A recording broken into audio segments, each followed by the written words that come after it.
All right, let's see. Get our other Facebook folks in here before it's officially time to start the show. Let me fix my hat so I don't look like such a doofus on here as well on this fine Monday morning. As the internet was taking Labor Day off as well at my house, but looks like we're moving well now. Things look clearer, and I'm moving, so that's good. Welcome in, and Scott, how you doing? Welcome into show number 2 today. I'm good. I'm good. It's like getting late in the afternoon for me though. This is the latest you've ever been, man. I'm disappointed. Well, Labor Day, it is what it is, and we'll go a nice. That's not true. You have overslept to the point like the first time you overslept, I'm like, dude, what's wrong with Nick? Where is he?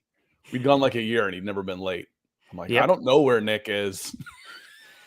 I think alternate Nick jumped off the internet there for a second, but hopefully the Wi-Fi will be okay for us today. And let's say hello to some folks coming in as we got our last Monday show before a hopefully Victory Monday podcast. We got Ethan coming in. Good morning to you, Ethan. Superlatives, says Dakota. Yeah, most important player, most improved player, dark horse, etc., etc. If you guys have any as well that you want us to get into, drop them in the comments section. Kevin Gray says, morning, Nick and Scott. Big mile high salute. Good to see you. Mike Gibbons in the house. Good morning to y'all. Dave Glassman says no work today. Actually can participate and also participate in the super chat. Says limited disposable income, but you know what? Hell yeah, $2 says hashtag Go Broncos as well. Thank you so much, Dave. Ethan's in the house. Good to see you, Ethan. Let's go. Cristiano, good morning. Deacons and Broncos country. I don't know if I qualify for the Deacons, but I appreciate being lumped in here. He says, let's go. Beat the Raiders. Absolutely. Gatorade Gaming, morning to you. Our guy Troy coming in with his consistent weekly, daily $9.99 super chat here. Thank you so much, Troy. He says, hey guys, hope Coach Sean Payton can turn around his first year like Coach Prime seems to have done. Just being relevant again, we feel great, excited to see the full Sean Payton playbook. I think that the multiple things here, the Coach Prime turning that team around, even if Colorado, I think it's pretty safe to say he's turned them around because they were unbelievably terrible last year at 1-11. So are they going to be, making the playoffs this year? I doubt it, but I didn't think they'd beat TCU. So, I mean, hell of a job. Man, that I think I was messaging you yesterday, Scott. Travis Hunter, my God, what an athlete. Unbelievable. And the other bit here is excited to see the full Sean Payton playbook. I don't know if you're going to see a full Sean Payton playbook, and I think that has as much to do with him calling and designing offenses to his personnel as it is what actually is the Sean Payton playbook. It's variable year to year. Troy just means he won't be holding back anything. Yes. Yeah, the idea is like, oh, we're going to hold something back special for the last week against our rival. Yeah, that's baloney. Mm-hmm. So yeah, he's going to open things up. You're going to see. You saw a little bit more of it in the final game on defense, where they were blitzing, showing some pressure packages, etc., not just being totally vanilla on defense against the Rams. So yeah, I think we're all. How are y'all feeling? That's what I'm interested in. Is it nervous apprehension? You feeling confident? You're with your chest out, or I'm never, ever feeling like that. I've never felt that way. I don't know what it feels like to be like, oh yeah, walking here, we're gonna win this. I don't know what that feels like. How are y'all feeling? Yeah, personally, I'm never like that either, Scott. I mean, and when I am, I feel like it leads to disappointment. So maybe it's a coping mechanism and a guarding mechanism. So that way I'm not as let down when the team does let down. But yeah, it'll be interesting to follow this team this year. And Broncos are, again, all we can hope for is just being relevant again. That would feel great. 100% Troy. And it also feels great when you come in and support the show. Thank you so much. We got Mark Gibson in the house. Good morning to you. Denver Luke's in the house. Mark Hoynack says, at least Vegas is picking us. Time to ball out. What is the Vegas line right now, Scott? Do you have any idea? I think on the surface, I'd probably pick Broncos at 3.5, which would put them a half-point favorite on a neutral field. It's kind of scary to pick the Broncos, honestly, because the Raiders have had their number here as of late. But I think about 3.5 is what I'd set the line at. I think the Broncos roster is just better, but I thought that last year as well. Yeah, ESPN has it at -3.5. I'm not sure who they use or if they run their own. They typically don't run anything on their own. They contract it out, so it's -3.5 Denver Broncos. Yep. Which is, I don't feel like it's with the travels being so much easier. I don't feel like you get a full 3 points anymore for the home game. But Denver is a little different. Going to Mile High is a little different than going to Vegas or going to the Chargers. I have to remember all these teams move around. I'm like, where is anybody anymore? San Diego, Oakland, LA. I don't even know. Yep. It's somewhere. We hate them all. But yeah, it's not as coming to Denver is definitely different than going to LA to play a game. Yeah, it's probably one of the top 5, 7 toughest places to play, even when the Broncos have been bad. And that's to credit to the altitude, but also, I mean, the incredible fan base. I mean, when they're selling out, it is an electric atmosphere. Almost that's why some people love the college game more, is because like the crowd's just a little different. Now, granted, you pack in a bunch of drunk 18 to 23 years old, but It's less corporate. Denver, yeah, it's way less It's less corporate. That's a good corporate. call. You've got fans at college games where you sell a lot of the lower bowl to corporations are buying season tickets for they're the only ones that can afford it. Yeah, God. But it's definitely less corporate. Yeah, so, but I think Denver does have a more of a college atmosphere out there, a little bit more rowdy, and the fans really engaged in it. So at least it has been that way. We'll see. I haven't been to the stadium since 2017, and I'll be back there with you guys week 7. Looking at tickets, they're about $200 a ticket, but gonna have to splurge a little bit, I guess. So hopefully we'll find some out here. But yeah, Vegas picking the Broncos to beat Vegas. Zach Powers in the house. Good to see you. Morning. Hope you're doing well, Zach. We also have Zach Powers in college football weekend has been great so far. Nick, your Hawkeyes had a bit of an offense finally. They couldn't run the ball worth a damn, but they had some good passing plays. So we'll see how it looks this season for the Hawkeyes, and exciting season. That game last night was a lot of fun, a lot of poor execution. I thought we were about to have a fight, and yeah, it's going to be a fun college season. I'm excited for tonight's game too. Clemson versus Duke. You're going to have a really good quarterback in Riley Leonard, who has a chance to be quarterback 3 in this class. I don't think there's any way in hell any of the quarterbacks in this class surpass Caleb Williams or Drake May. I mean, what those two, I don't know if you saw Caleb Williams highlights from this last game, Scott. I know they're not playing any, but the stuff he does is unbelievable. But Riley Leonard could be a pretty damn good quarterback. No, I watched a little bit of Drake May. I didn't watch any Caleb Williams. I saw enough Caleb Williams to know I'm sold. Yeah, he had a few highlights where it's like it's the full Caleb Williams experience, because he like holds on the ball a little too long. There's a guy streaks open. It's like you could have gotten in there and processed it a little better, but then he does some Mahomesian fling around stuff, and then just an easy little whip, and it's bolts it in there for a touchdown. Has the Heisman Trophy diminished that much that I didn't remember who won it last year? Or is it just me not paying attention to the Heisman Trophy anymore?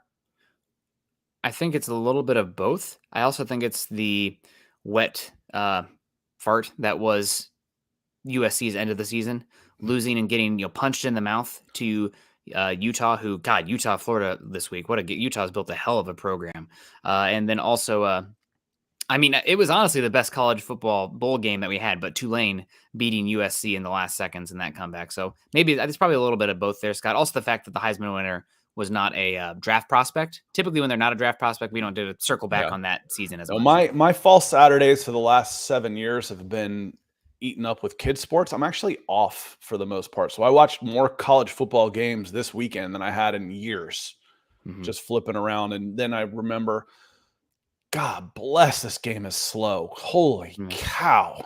I mean, they'll play 4+ hours. It's just the reviews on the plays and the officials taking time. It's hard to sit down and watch a college football game that you don't have a vested interest in. It's just it's not easy. The product needs to clean up a little bit, and they've tried. We'll stop stopping the play on first downs every time, but I mean that 3:30 CBS SEC game, they start at 3:30, then they kick off at 3:50, and the game ends at like 8:15. It's a marathon. Well, they made a rule change to have a running clock, and the playtime is shorter. But guess what? The games are just as long. Why? We can fit in more commercials. Woohoo! Got to make a little bit more money there, right? Squeeze everything we can.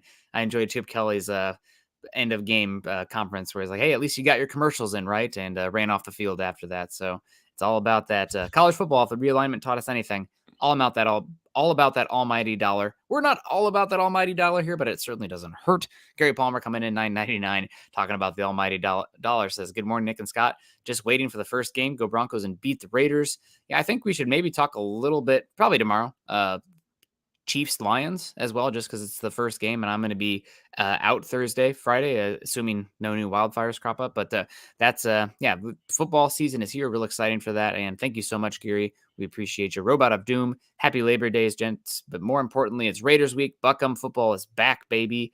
Good to see you. Michael Ronquillo. Good morning, Nick and Scott on Mile High Podcast. Go Broncos and Buckham. Thank you so much for the stars, Michael. Also one of our consistent, constant benefactors. We really do appreciate you. Happy Labor Day to you and yours. Donald Willison's in here. Good to see you, Donald. Happy Labor Day to you. Hope you're doing well. And catching up on so many people here. I think we pretty much got to the bottom of it. Derek Player says, I think McLaughlin will be the star of the game. So already looking ahead to the Raiders. We'll have to talk a little bit of Raiders today and Thursday as well. But what do you think about this comment here? Jaleel McLaughlin being the star of the game. What does that route look like? Too soon. I think it's too soon. I don't think he'll be trusted to get enough touches just yet. I think he'll have to take advantage of the 3 to 5 touches he gets in his first NFL game and then build on that as the season goes. I think you'll give Javonte Williams maybe 10 touches, and then I think P. Ryan will probably get about 15 touches, and then you might find 5 for McLaughlin. I don't think he's going to get too many more than that in his very first game, where I don't think he's going to get the opportunity to be the star of the game, unless he's back there and he's returning kicks and he ends up breaking some stuff. But I just think it's a little too soon for him to be counted on to get the requisite touches he'll need to be this real true star of the game. I'll say this. If McLaughlin is the star of the game, I have alarm bells going off in my head that something went horribly wrong with one of the running backs ahead of the Broncos. Pray to God, Javonte Williams doesn't get hurt. But I think if McLaughlin gets enough touches to be the star of the game, its odds are there was an injury ahead of them that forced him into a role. So I don't know. I mean, it would be great if he started the game means the Broncos win and you have a young undrafted free agent stepping up. But I think the opportunity to get to the touches to even qualify for the star of the game means something went horribly wrong with one of the running back positions. So, knock on wood behind me here, but I think he's going to be a great player this season. Excited what he can do, but you're right, Scott. I think he's much more of a niche player, and he's going to be one of those ones that, they've 5 touches this week. Oh, he's, running 6 yards per carry and had a couple explosives. Let's give him 8 next week. Oh, right. Wow. One of those was a 60-yard touchdown. Maybe let's see what he can do in the passing game. Oh, now we have 15 touches, and it's just more and more they'll keep feeding him. He's going to be one of those guys that just because of the investment they made in the running back position, he'll get what he takes. And that's not a bad place for an undrafted free agent. You won't mind at all if he ends up running back 2 by the end of the year. No. But on merit, again, I have to qualify I try not to, but I do. Injuries are always present. So we're going to take that factor and remove it because we know it's always a factor. So it's a constant. So we're not going to talk about it every time. Yeah. Absolutely. Luke coming in saying, let's hope Bassey continue his lucky interception streak. Jack Nicklaus once was asked by a press guy if he was lucky, and his response was, maybe I am, but the more I practice, the luckier I get. Quality. That's a good comment. What did they say? Outcomes from preparation. There's a Vince Lombardi. Preparation meets opportunity. Yes. A Lombardi quote there where, you put yourself in a good position. Sometime the ball's going to bounce your way, but you have to put yourself in that position to take advantage of those opportunities. And that's what Bassey's done. He's not the biggest guy. He's not the most physical guy. He's not the best athlete out there. But a few of those plays in preseason were pure instinct, feel, processing and instincts versus reacting to the play. He's not the type of athlete where he has to see it and then react. I don't think he has the, closing ability and whatnot to do that. But if he can process it and, know where the ball's going before it's there, he can be a pretty darn good player for that Broncos secondary. Always will have some limitations, but, most guys in that big slot or that slot role, have some limitations. That's what ends up putting them there. So excited to see what we can do. And we should start getting into the main meat of the show here. But first, Alan Forster coming in over on Facebook says, morning, Nick and Scott from the UK. Looking forward to Sunday, having football back. A perfect 21-25 kickoff too. That's pretty darn late. But maybe a time to have a pint. I don't know. Hang out there, have fun. Don't get behind the wheel, and it should be a good time. So Scott, getting into it here, Broncos superlatives this year, it's similar to what we talked about on the Falcons show this morning. But I want to get into it first, and I'll kick it over to you. The Broncos, and we're predicting who these players will be in these categories this season. So most valuable player for the Broncos this season will end up being who? Russell Wilson. It needs to be. If it's not, then you're not going to reach the heights of the season that you want to. You need it to be Russell Wilson. You need Russell Wilson to be your MVP. Yeah, I don't disagree with you. You hope that it is Russell Wilson on that one. I mean, you paid him the huge contract. You set him up. Everything has been, well, not as much as last year, but been setting up for him being the guy, building an offense for him. I don't know if he will end up being the MVP just because I think that Sean Payton is going to put him in a box somewhat for his own good. Now, he's the quarterback. He's the most important player, but the play actions, the bootlegs, the half field reads, simplifying things, the tucking and running.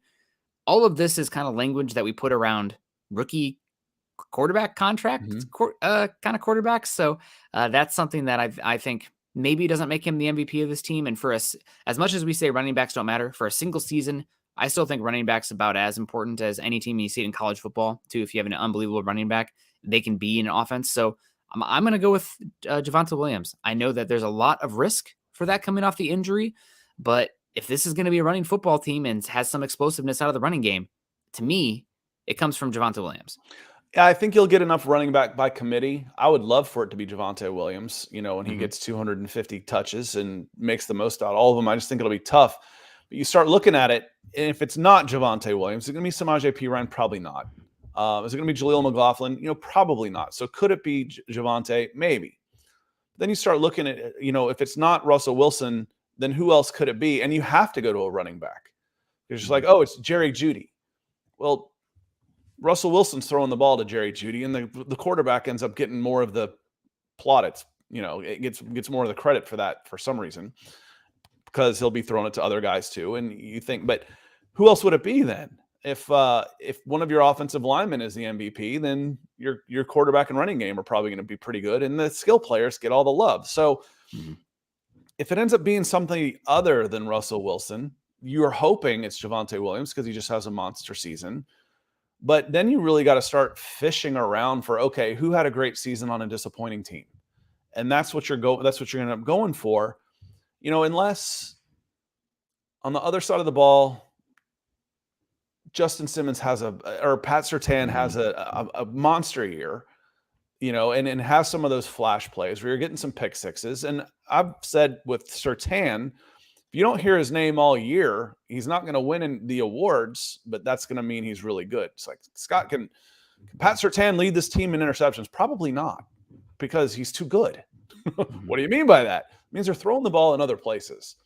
So, rotate Justin Simmons over a little bit away from Surtain. Surtain shuts down his guy, and then Simmons can hopefully help in other areas that he's needed. And if I'm an offense, I've got five possible receivers out there. I got 80%. I got 4 guys I can choose from before I have to go after Surtain. Yeah. So, opportunity there. So I just think, I don't know if it's going to be Russell Wilson, but you need it to be Russell Wilson. Yeah. Ideally it is. You can salvage it, and it gives you not only better direction for 2023, but then the next 2 years as well. So you better, cross your fingers, dot your I's, whatever, cross your T's, pray to whatever football gods you believe in, that the answer to that by the end of the year, we say, is Russell Wilson. But right now, my MVP is Troy Bauer, coming up with a second $9.99, saying, hey guys, so many stories about Davis Webb. How much influence can a quarterback coach have? Quarterback coach can have a lot of influence, can be a really good person in that room. It's kind of hard to say from where we're at, because every quarterback coach is a little different, how much power they have, how much influence they have. Sometimes a quarterback coach, the dynamic is totally different if you're bringing in a rookie quarterback and getting them up to speed versus, trying to salvage Russell Wilson and what he was last season. So sounds like the Broncos got a very good very promising quarterback coach in Davis Webb, but remains to be seen as well. So first time being that guy, young player. We'll see what he does with Stidham, Russell Wilson, and we'll see what he does with a young quarterback at some point as well. I would argue that being a developer of a young elite talent is probably more valuable than salvaging somebody like a Russell Wilson in the macro perspective. But he should have a lot of influence, but still, Sean Payton's team. So there's a comment here from US Dave. Appreciate you, Troy, coming in with the brace, double dipping like that. That's awesome for us. Dave says, I just don't see it. When healthy, I never saw enough high ability from Williams that matches the hype. They ran a 50-50 split with him and Melvin Gordon. And I think what interests me as much as anything is he rushed for 900 yards, which ended up putting him close to top 10. Him and Melvin Gordon were pretty similar statistically. Javonte Williams had 700 of his 900 yards were after contact. Mm-hmm. That's really good. That's really good. Get him a little bit more space. Open the field up just a little bit more.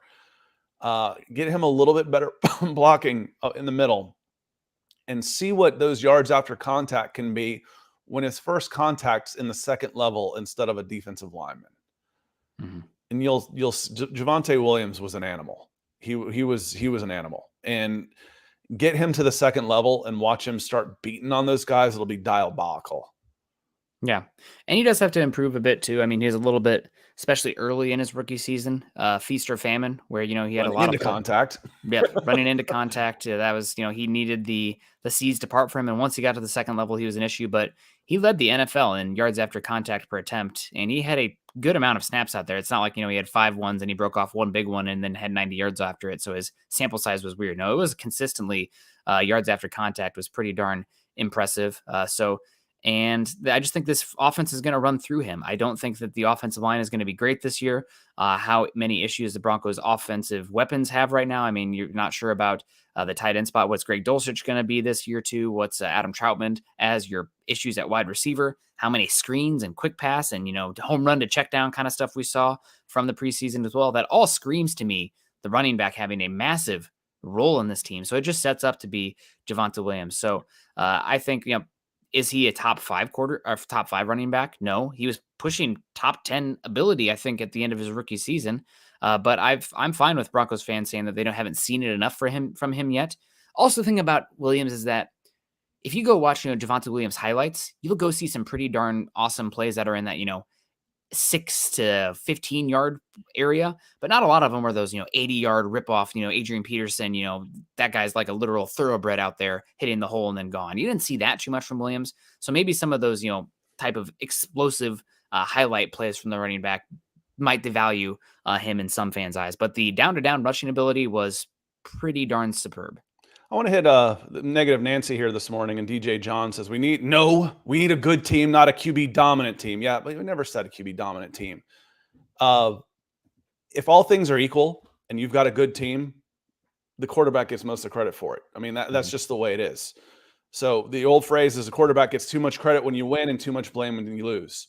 So if you've got a good team and the ball's being spread around to a bunch of different weapons and you're winning, your quarterback's going to end up being your MVP. It's been that way for a million years in football. They get too much credit when you win, too much blame when you lose. If you're winning, Russell Wilson's going to be the MVP of this team. You need Russell Wilson to be the MVP of the team. I didn't say you needed to be QB dominant. Another part of this is Williams has been overhyped.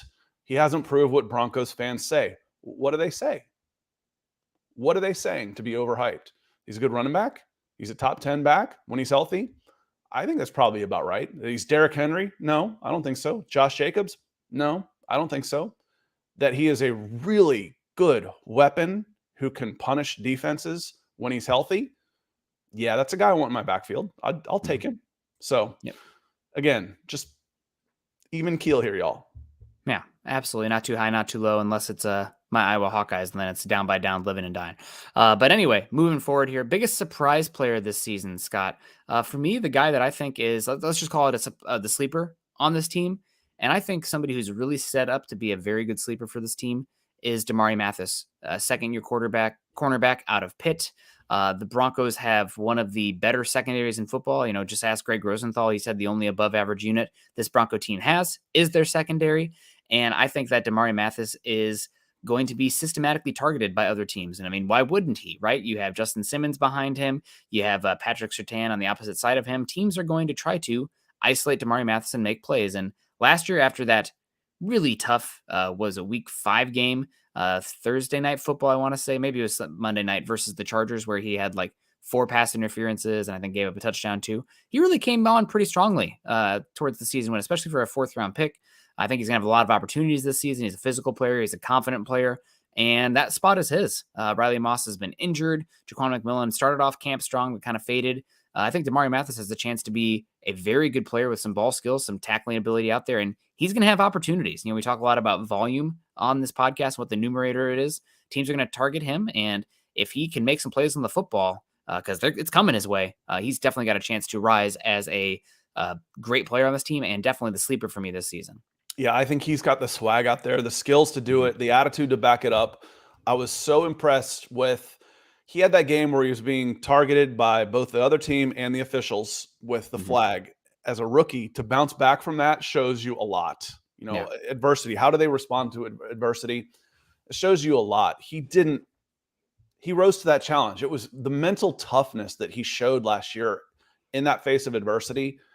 It makes a fan out of your coaches, and he's got the ability out there to walk alongside Pat Surtain and feel like he belongs, and that's a good thing. So I think Mathis is a good shout. Yeah. Do you have another one that maybe would be qualify as a sleeper or for somebody on this team this season? Because I have another one too that I almost went with instead, but I want to see if you are on the same page as me.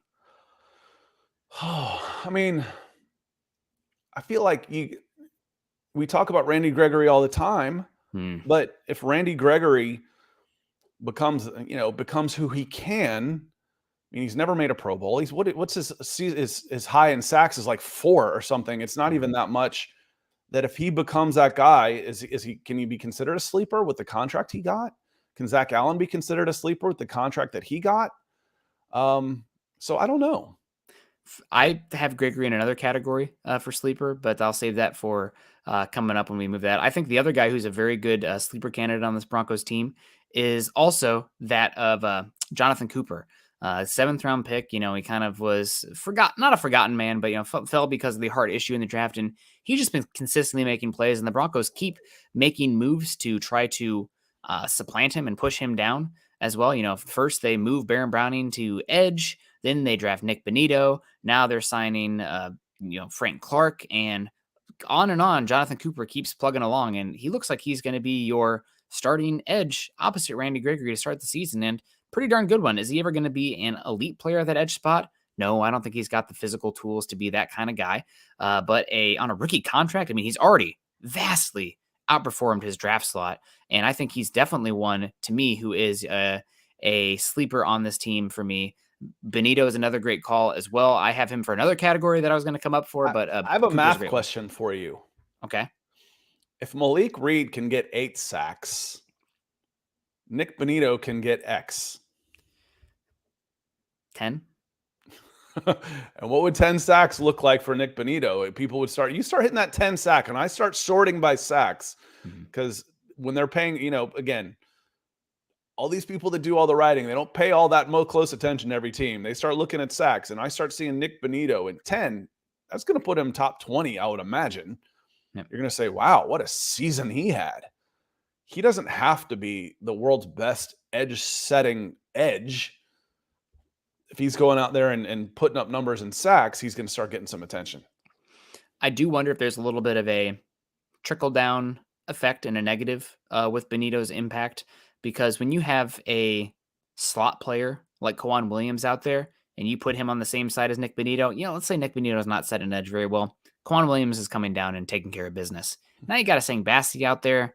That's a little bit of a concern. I see the comments also about teams picking on the nickel cornerback spot instead of going after Damari Mathis. Well, yes, Bassey's a question mark there. Guess what? Even before Bassey, you know what they're going to try to systematically isolate?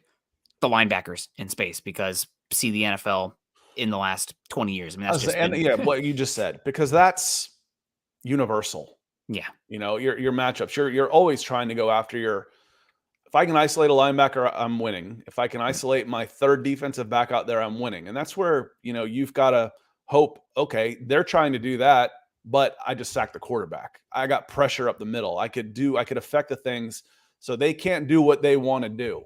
You can't let them dictate to you or you're in trouble, period. Because it's too hard to play defense. Yeah. Of course, across 60 minutes with all the different rule changes and stuff. So I have to be able to dictate my defense to the other team to a certain extent. Yeah, no doubt about that. And keeping it going here, next category I want to talk about is second-year breakout player. And we kind of already talked about it a little bit, so it makes some sense. Nick Bonito, he's been one of the biggest pleasant surprises for me so far in camp and preseason. Now, he had some flashes last season, but coming out of Oklahoma, he played in such a weird system out there that we see is not working that well for USC right now, but I digress. Really a lot of, playing that second level of the defense and kind of knifing in run looks. And that's not really really a type of defense that's being run in the NFL. So he had to kind of prove that he can be a little bit more of a run player, play with a little bit more power, and add some more moves to his game. It can't just constantly be the speed rush, dip around the edge. You got to be able to do some different things there to get offensive linemen off balance. Because if it's like a pitcher almost, right? If you have a really good fastball, you might be able to, fly through the minor leagues, hit guys. But then you get to the NFL. If you don't have a secondary pitch to keep those guys off balance, they're going to look for that fastball and they're going to hammer it. So same with pass rushers. You got to have a couple different pitches you can go to. And Benito, I think, has added a little bit more power to his game. He's diversified his portfolio a little bit. I think he is a very much, and because the Broncos don't have a large pool to pick from, I think he's the obvious candidate for a second-year breakout player from that 2022 draft class. Well, and like you said, there's not a whole lot to choose from. So why not Greg Dulcich? How much is anybody really talking about him on a national type of level? He missed the first half at least last year of the season, finished with about 400 and something yards last year and had a good season. But there's been some talk about him. Is he even going to be able to get on the field in this offense because he doesn't block? I think he's going to get a chance to play a lot and be an intended receiver, whether he's lining up in the slot, tight end, out wide. I think he was only 30% or so of his snaps were at tight end last year. Yeah. Everything else was in the slot. He had like twice as many in the slot as he did playing tight end. So, Dulcich, I think, could be a weapon like that. If I'm running 4 wide, I got Dulcich and Mims in the slot probably, or Judy. And, I've got some options. He's going to be on the field. Yeah, without a doubt. We got Lawrence Rivera coming in with the superstars here over on Facebook. He said, did Mr. Primetime bring back fullbacks with Travis Hunter? Or maybe he means college football here with Travis Hunter, or playing on both sides of the line of scrimmage. It was 100 degrees down there, 90 degrees down there in Dallas-Fort Worth. And we had Travis Hunter playing 101 snaps or something. God bless it. Unbelievable what they did there versus TCU. I'm honestly pretty surprised, and maybe we're going to have to change our thoughts a little bit here. Deion Sanders, Scott, kind of goes against us team building philosophically, because he seems to be a very much outside-in team builder kind of guy, where they do that in college. Up to a point, I guess. Yeah, you can do that in college up to a point. The hash marks are wider. Yeah. There's more space out there that you don't. Look at Oregon. You see these guys. They want to spread things out as much as possible, and then some of those guys get to the NFL, and the field, the dimensions are the same, but the players are bigger and faster. So you can't go horizontal nearly as much. You can't. Yep. You've got to be able to line up, and it's a different game. It's to a certain extent, it's a different game. You've got to be stronger in the trenches, and you'll find that out when you go up against a team that is strong in the trenches, a true top 8 playoff contender type team. And I don't think Colorado will end up playing that type of team. Although you said Oregon. Oregon's kind of had a weird transformation. They're still a power spread kind of team, but they've become like trench oriented. Yeah, historically, when you're talking, is it Chip Kelly and before that, they were spread, the Marcus Mariota type spread. Yep. Yeah, no doubt. So keeping it going here. You said Greg Dulcich? I think that's a great shout out for a second year shout out, step up player as well. And after that, you don't really have many more options. Montreal Washington's gone. Too bad Wazirike with the gambling stuff is off the team. I think he would have had a chance to have a pretty big role here this season. But from what I, asking people around, it sounded like they were pretty excited to see what he could do this season. But I digress. Second year player needs to step up. I think that we saw more from Dulcich. I think Benito actually has a chance to really be a more impact guy. But the touches on the offensive side of the ball with the wide receivers dropping down, I think has a big chance. And talking about wide receivers, Scott, my next one that I wanted to get to here, bounce back player. We already talked about Russell Wilson. We already talked about Javonte Williams. And this guy, I think, really needs to have a step up bounce back season. Courtland Sutton. It's been 3 years now since we've seen him at his peak. He got a big contract since then. He had the big injury. Last season was erratic up and down. And there's been a lot of positive talk about Courtland Sutton this year. His BMI, his body type, what he's doing. He looks more explosive out there. Some of the talking points here, he changed his diet, classic offseason tropes on that. But this is one that he needs to emerge this season. The Broncos don't have a lot of wide receivers they can depend on right now outside of him. Judy's been consistently injured throughout his career in Denver, and there's not a lot of other guys what's going to happen there.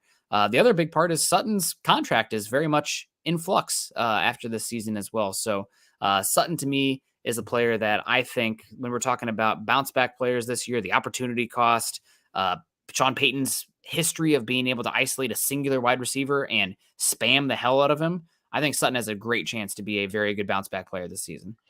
If he bounces back, what else does that mean? It means that Russell Wilson has bounced back to a degree. Right. It means that you're getting more from your quarterback position. Yeah. It's, but like you said, Jerry Jeudy finished really strong, but Russell Wilson didn't still play all that great. It was you were starved, so you got, a bad cheese pizza and you loved it, so it was great. Russell Wilson was okay. He was average the last 4 games, and then Jerry Jeudy was fantastic. This is the Jerry Jeudy we've been waiting for. So to your point, but again, if you're going with bounce backs and you're talking about any of the receivers, then your bounce back player is going to be Russell Wilson. It's just the attention that goes to the quarterback position is disproportionate to the impact that they have on the game. Yeah. And you're right. I mean, almost like for all these questions, you can probably somehow all roads lead back. Let's take Russell Wilson out of it. All roads lead back to the quarterback. Yeah, it's like when we're talking about any of these teams in the NFL, it's like when we're probably talking about the draft this upcoming year. Even if Russell Wilson looks better, we're going to have a lot of quarterback conversation because no matter what, all roads lead back to the quarterback, and all roads lead back to Lawrence Rivera too, saying, love the show while cooking good old American breakfast. We'll send some our way. And also, speaking about sending some stuff our way, we had our guy, Keith Brugman's in the house. Good morning, gentlemen. And I saw, God, where's our coffee guy, Patrick? God, I love you, Patrick. I brag about Patrick all the time. God, he's our dude. Sends us our coffee from Lion Coffee. It is phenomenal. God, so good out there. Make sure you guys are ordering that. I'm sure Scott's got his mug somewhere, but either way, he's probably got it coursing through his veins in the very least. So empty already, but aloha to my coffee brothers, finally catching live. What no one wants to say is average would be an improvement in a lot of areas. It would be a massive improvement in a lot of areas, especially on the offensive side of the ball. So we'll see what it does this season. But thank you so much, Patrick. Well, real quick, going back to the Russell Wilson talk, Mike Miller is in the chat, just begging, demanding about Russell Wilson trade, et cetera, et cetera. Contractually, it just doesn't work that way. When you give a gigantic signing bonus to somebody, it accelerates to when you get rid of them, no matter what the other person is paying in salary. So he's got something like an $80 million dead cap hit this year coming up. So if you get rid of him and someone even picks up his base salary, which isn't that much, you're talking about, let's just look it up real quick. I mean, the number 80 sticks in my brain for next year, Nick. But again, if you're able to get somebody else to take on some of his base salary, but his base salary for 2024 is only $17 million. So he's got an $85 million dead cap hit next year. If you can get somebody to take all of his contract and they're not going to, but to pay all of his 17 million, you're still talking about $68 million in dead cap money. That's one season. That's more than a fourth of your entire cap. You're better off from a cap perspective sitting him on the bench. Is just we've been calling it for a while. It's just mothballing him. And in soccer, they say you go train with the youth squad. You're not allowed to trade with the number ones anymore. It's not feasible to trade Russell Wilson right now. It's still going to be really painful financially to do it next year. If you are moving on from Russell Wilson, you are talking about giving away picks for somebody to take him probably, or eating a lot of the contract for somebody to take him so you can get at least a little bit off the books. It's possible because I think it's like a 30-something million that jumps up next season for the 2025 year if you don't move on from him by the 10th day of the league year next year. I'm probably off by a few of those numbers there, but that's essentially the long and short of it, is that you reach a certain point in the offseason next year, and the next 2 years a lot of guaranteed money kicks in. So will be interesting to see what happens here. Russell Wilson is holding the team hostage. I don't fault the players for getting the money that a team offers them. That's not Russell Wilson's fault, y'all. Yeah, it's not. Russell Wilson can be faulted if you don't think he's putting forth the effort, and I don't think anybody questions that. No. If you feel like he's got a bad attitude, and if his contract is hurting the team, that's not his fault. It's up to him and his agent to get the best contract he can. That's not his fault. That's George Payton's fault. Yeah. Yeah, without a doubt. So next one here I did want to get into, Scott, and it's one that a lot of people always talk about, but the biggest X factor this season for the Broncos. And for me, it's a guy we've already talked about a little bit on here, but for me, the biggest X factor on this Broncos team is Randy Gregory. Plays, in my book, the second most valuable position on any team in the NFL, the pass rusher spot from the edge.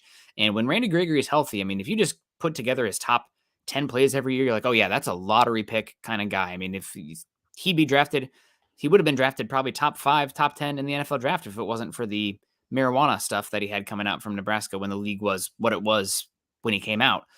So Randy Gregory for me is the X factor. If he can stay healthy, I think he's got the chance to be a 10-sack guy and a straw that stirs the drink for the pass rush up front. He's probably the only guy that I trust enough out there to be a 3-down player that can also be in a win one-on-one matchups consistently without questions in the other areas of his game, if he can stay healthy. I guess the health is the biggest thing for Randy Gregory, but when he's healthy, he is a special player. I think top 15 talent at edge. So he's my X factor for the team this year. I'm gonna go with a unit on this. Okay. And just because it's impossible to pick out one player on the offensive line, but the offensive line to me as a unit is the X factor for this team. We said it last year. It's really hard for me to evaluate what is wrong with Russell Wilson, with Jerry Jeudy, with Courtland Sutton, with the running backs, when your offensive line is getting decimated up front, play after play after play after play. Now they've invested a ton into the offensive line. There's still some questions there. How quickly can Ben Powers and Mike McGlinchey acclimate? Can Lloyd Cushenberry step up and be a plus, even an average? Again, being an average player in the NFL. If they can do that, everything else will get better. That, to me, that's the rising tide, Nick, is this offensive line. And if you don't get better offensive line play, substantially better, the rest doesn't matter. It doesn't matter to me. I don't think it's going to make a difference. This team will not succeed if the offensive line is as bad as I've seen it the last 2 years. And part of that is Russell Wilson's limitations as a quarterback. Like Peyton Manning out there, I think even to an extent, Joe Burrow, as we've seen, some of those guys who are phenomenal quick processors, distributors, amazing in the quick pass game, I think can cover up a little bit of offensive line efficiencies. Now, there's obviously a point where you can't cover it up anymore. You're going to get last year. Yeah, we've seen it from each of these guys. We saw it even with Patrick Mahomes in the Super Bowl against Tampa Bay 2 years ago. But we've talked about it on here a lot. I don't know if there's many non-rookie quarterback contracts who are as dependent on the strength of the offensive line and specifically the run blocking as Russell Wilson is, given his style of play. You have to, in today's NFL, especially when everybody's playing these umbrella coverages. Thanks, Vic Fangio. You either have to be super efficient and methodical in the quick pass game, or you have to be able to take it to the defense and punch them in the mouth in the run game. Russell Wilson is not a quick pass game quarterback. We saw it last year, the processing, the ball placement, the ability to create yak when he's put in a good spot in the quick pass game. It's just not there. It's just not who he is and who he has been. So what does that mean? There's more pressure on the offensive line. There's more pressure on the run game to make sure that the offense is staying ahead of the sticks, that there's forcing teams out of canopy shells, that, teams are biting on play action when you run those because they're respecting the run game. So I think it's even more so true for the Broncos than a lot of teams, given the constraints of having somebody like Russell Wilson under center. But going to be interesting. Keith comes in with we could have a whole podcast about this. If Russ never gets his extension last year, what is his value today? We're talking about somebody who probably gets a Geno Smith contract, probably a little bit more for what he's done out there. But there's a lot of people who are concerned about how his play continues on. And the other thing here, and we'll have plenty of time to talk about this as well, but I think a lot of people in the NFL and people who watch football in general are really excited about the youth movement coming in at the quarterback position right now. And it's not just the top guys. It is the volume of quarterbacks that are going to be next year. I mean, they're already talking about that the 2024 draft could be the highest number of quarterbacks ever selected in an NFL draft history. So that might impact something like Wilson's market and extension as well, because somebody's like, well, we could either pay this guy, $20 million per year, which is not a lot for a quarterback, or we could pay a rookie quarterback who has more upside and cost control out there and take a shot on that. So, and it's not just 2024 too. 2025 looks like it could be a good quarterback crop too. So Yeah. that would change things. If he doesn't get his extension, what's his value? I don't know, but it'd be nice to find out if you were the Denver Broncos to have that option again. And Nick has said before, because I've said it was a mistake to give it for both parties. Ended up not being a mistake for Russell Wilson because, his value has dipped to sign that extension. But remember, when that extension was signed, Russell Wilson actually got lauded. He got dragged in the national media and by the talking heads and the Twitter warriors that he was giving up too much to the man. He didn't sign a good enough contract. Well, that's funny what hindsight ends up telling you, isn't it? Mm-hmm. Yeah, it's going to be interesting to see how it plays out this year for Russell Wilson and the Broncos. But we didn't want to make this a Russell Wilson show. Speaking of which, though, Conga, I think you've asked this question like every week for the last 3 years, or last year at least. Denver was a quarterback away when they acquired Russ. What happened? We'll say it again. Russ wasn't as good as they thought they were trading for. The guys on the team that they thought were going to step up were not as good as they thought. So that's the long and short of it. The Broncos last year, the whole thing was discombobulated from the power structure, the organization. Everything was bad from Payton through Hackett down all the way down to the strength and conditioning and the injuries. It was an impossible situation to win in last year. Yeah, I mean, the jester got the throne and was made king, and there was no direction for the kingdom. Jasmine coming in. Morning, guys. Hope you're doing well. We appreciate you. Some more superlatives here, Scott, as we are already at 7:38. Maybe go another 5 minutes or so since my router got to start a little late. But hey, knock on wood again. It's holding up right now, so that's making me very happy here. But thin ice this season. So what player on the Broncos is thin ice again? Everything could come back to Russell Wilson, but for me, I'm not going to say it. For me, it's Garrett Bowles. Garrett Bowles is on super thin ice this year. His play to start preseason was erratic. His play in camp was apparently erratic. Now, to his credit, I thought he improved that next outing out there, but I think that, the Broncos, specifically the run blocking was maybe a little bit better last year once they moved on from Bowles to Cam Fleming at that spot. And if this is going to be a run team, that's a question. There was rumors that the Broncos approached Garrett Bowles with a contract restructure and also was shopping him this offseason as well. And the way his contract set up to, I mean, Scott, you've said it on here, we can almost all but guarantee that Wilson is, Bowles is not going to play on the contract that he's on next season. So I think Garrett Bowles is a super thin ice player on this team, not only for this offseason, but even throughout the season. I think I can go to Spot Rack, which sorts by cap hit, and just start reading names. I mean, honestly, you start going like this, and except for maybe Justin Simmons, number one cap hit, Russell Wilson, yes. Courtland Sutton, yes. Justin Simmons, no. He'll probably get a new contract. Garrett Bowles, yes. Randy Gregory, yes. There's 4 of the top 5. Those guys are all on thin ice. Yep. They're all underperforming and overpaid relative to you're not getting value for your money. Yep. And I will have options to move on from them after this year. If I don't get my value, they will be gone. There's very big changes at the top that are heading in. All 3 of those 4 guys have team-friendly contracts next year where I can get a lot of money back if I get rid of them. Now, unfortunately, if I get rid of Wilson, I'm going to need the contracts from those other 3 guys to pay for his dead cap money, and then I'm just neutral. Yep. I'm with you 100% there.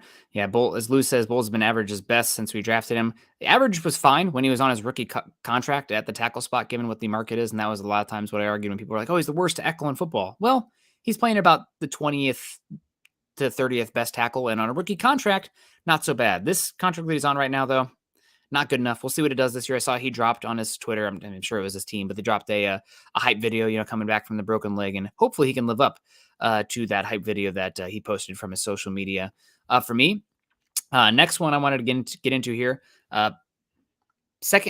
Most intriguing new Bronco this season. I think for me, and this could be a free agent signing or obviously there's a lot of candidates here. Yes. But for me, the most intriguing is Zach Allen. That's the name. That's the immediately who popped into my brain. And then my number 2 choice, I'll go with my number 2 after that. I want to hear what you have to say about Zach Allen because I have another one as well. But let's we hear Zach we Allen. started that early. Again, just looking through value, age, and performance last year. I think I brought him to your attention last year. I'm like, what about this guy? This guy seems to make perfect sense. Well, it ended up being him just because he played really well for a crap team and wasn't making a ton of money. And he's young. That's a perfect free agent target. That's what you're looking for right there. So Draymond Jones had run his race with the Broncos. He wasn't getting better. It was a player that I think a change of scenery can do better for both. Zach's coming in with the talent, with the size, with the athleticism, with the production at a bad team, where a fresh start with a better team, even with the Broncos being, the 4th worst, are still better than the Cardinals. Can take a next step, and a next step for him would be a Pro Bowl. Yeah. He's one immediately for me as well, and it's just the ability to get after the passer as well. I mean, if the Broncos are going to have a top 5 defense this year, it's Zach Allen living up to the contract and living up to what Draymond Jones did as a top 10 interior pass rusher over the last 2 seasons in Denver. So he's one that really stands out for me. I guess I'll switch it up here, and the most intriguing guy for me would be Marvin Mims. Then the opportunity. Yeah. Yep. Sometimes we share brains. Marvin Mims. I mean, there's some good choices, but there's some free agents in here. You need Ben Powers and you need Mike McGlinchey. Going back to the offensive line, you need those guys to earn their money. Yeah. I was between those guys as well as Riley Dixon, right? Because punting wins games. No, I'm just kidding. Too much Iowa football in my brain going right now. But the Marvin Mims, what we've seen historically not historically, even the recent history of rookie wide receivers is that it used to be, a 2 or 3 year kind of development for those guys.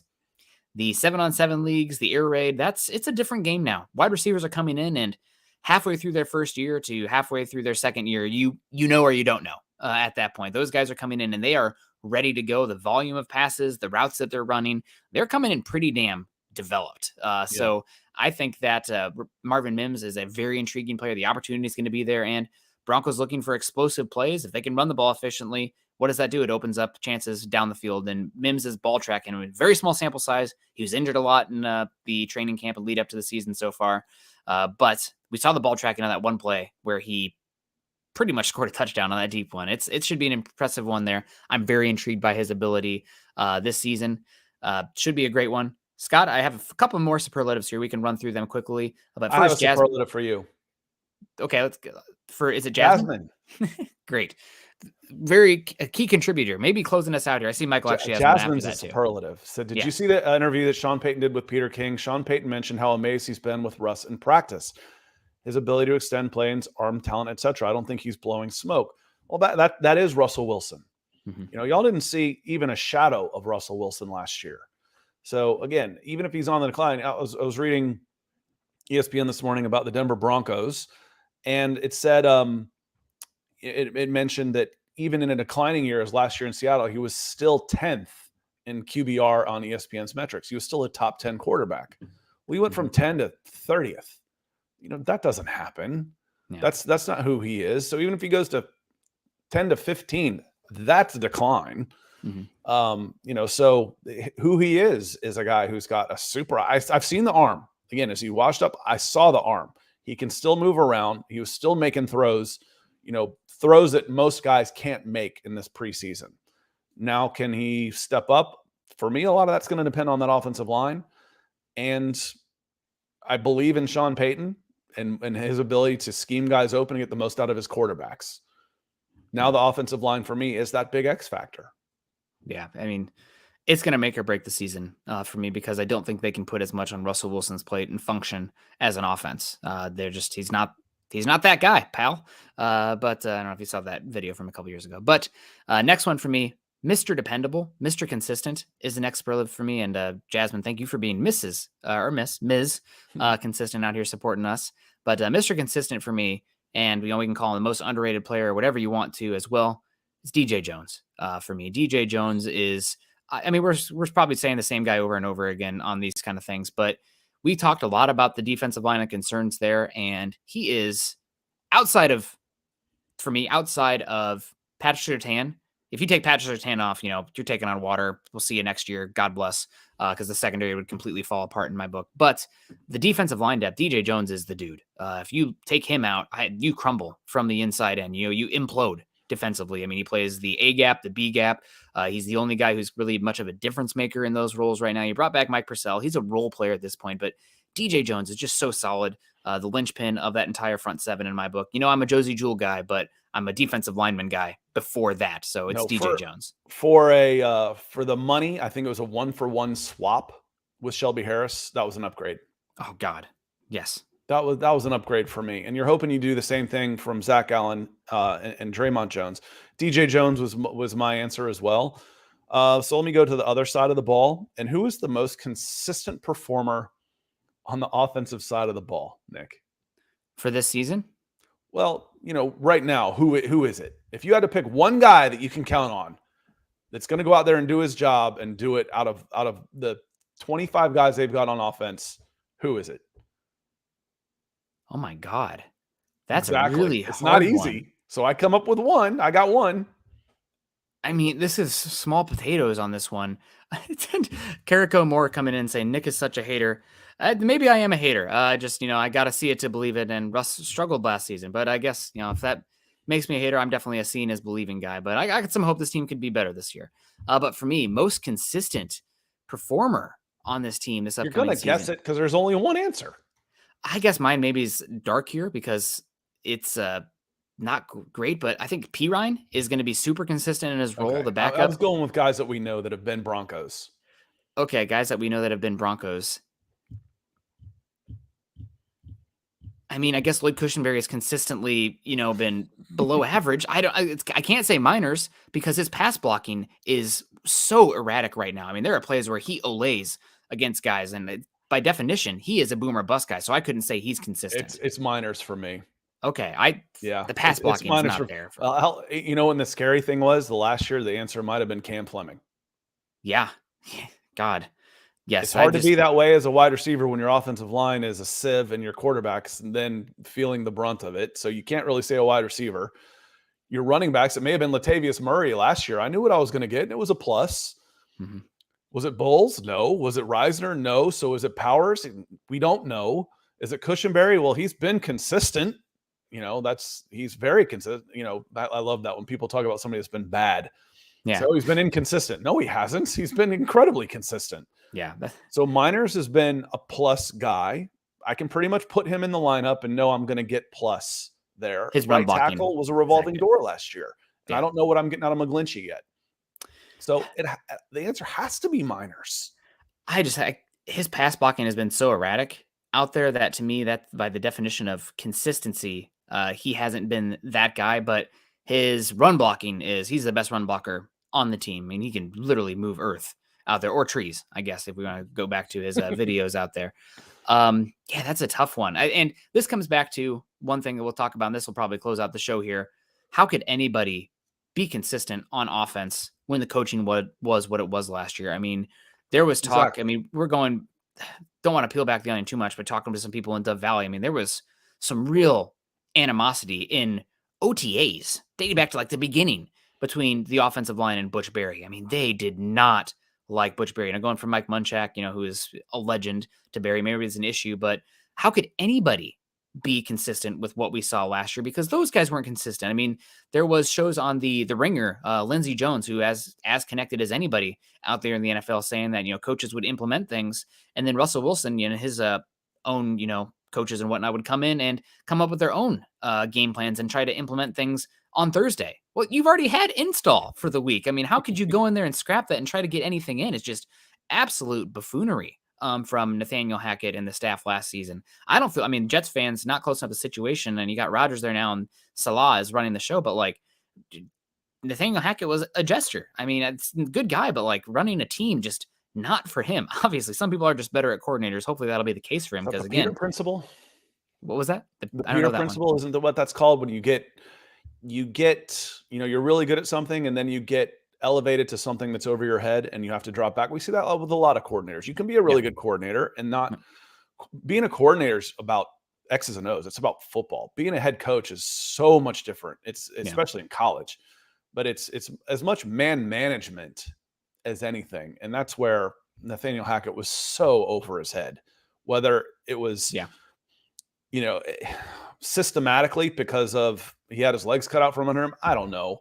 But what I do know is he's shouldn't be any higher than a number 2, and try not to take any jokes out of that. I meant as second in command.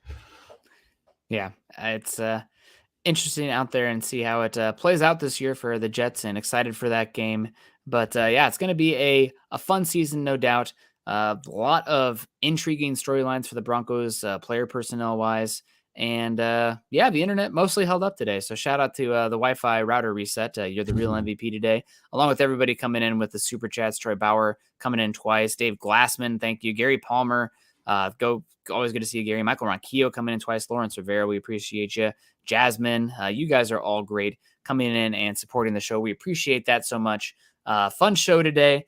And really, again, Monday, the things can be kind of wild. And yeah, sorry, Kariko Moore. Nick is a hater. I guess when you've covered the team as much as I have, when I started covering the team, it was the Garrett Bowles draft. So I have not seen a winning Broncos team since being at Mile High Huddle, and that was 2017. What was the team last year? 5-12? I mean, yeah. A hater right now is, when we're reviewing, it's pretty realistic, isn't it? Yeah, maybe I'll try to be a little less doom and gloom, but I guess, maybe talking about putting Russell Wilson in a box, but seeing is believing. So we'll see what it looks like this season. I definitely believe that this Broncos team is going to be a lot more competent this season. Russell Wilson can be very good this year if the offensive play is better, is even average. I think Russell Wilson will be very good this year. I mean, even beyond that, just putting him, having a offensive mind who can see what he does. I know that is a constant. Yeah. I've seen enough of Sean Payton to know that he's going to put his players in position to succeed. And then we start talking about execution. Yep. We didn't execute. If they can execute a Sean Payton game plan, I think Russ is capable of executing it, is the offensive line. For example, and then we'll get moving here, the screen passes. Mm-hmm.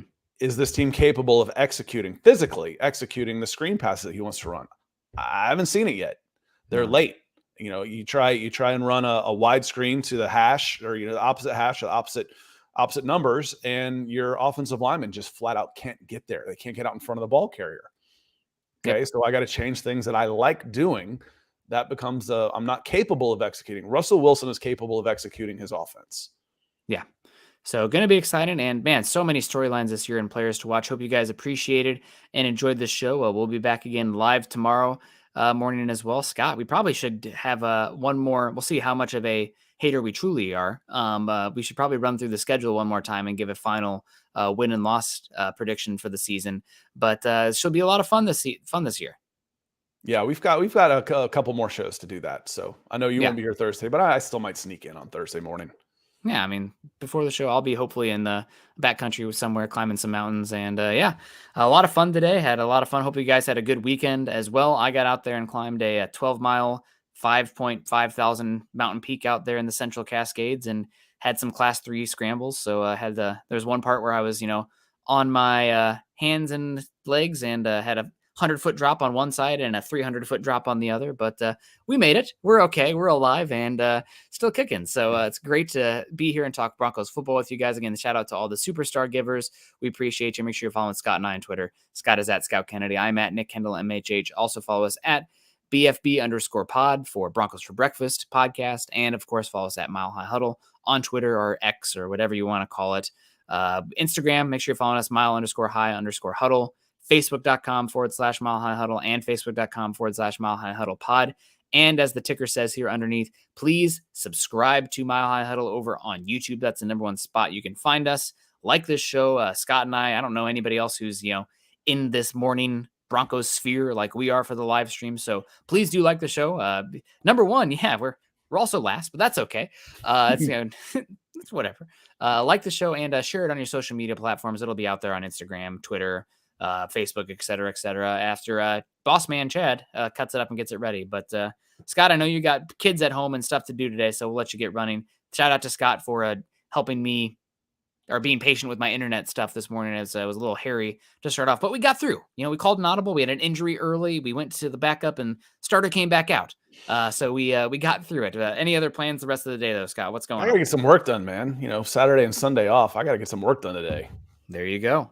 All right. Well, appreciate everybody. I got to go figure out baby class stuff. So, man, that's talk about really real, but appreciate everyone. Have a great day. Enjoy the rest of your holiday weekend. Continue to choose compassion and kindness. Go Broncos.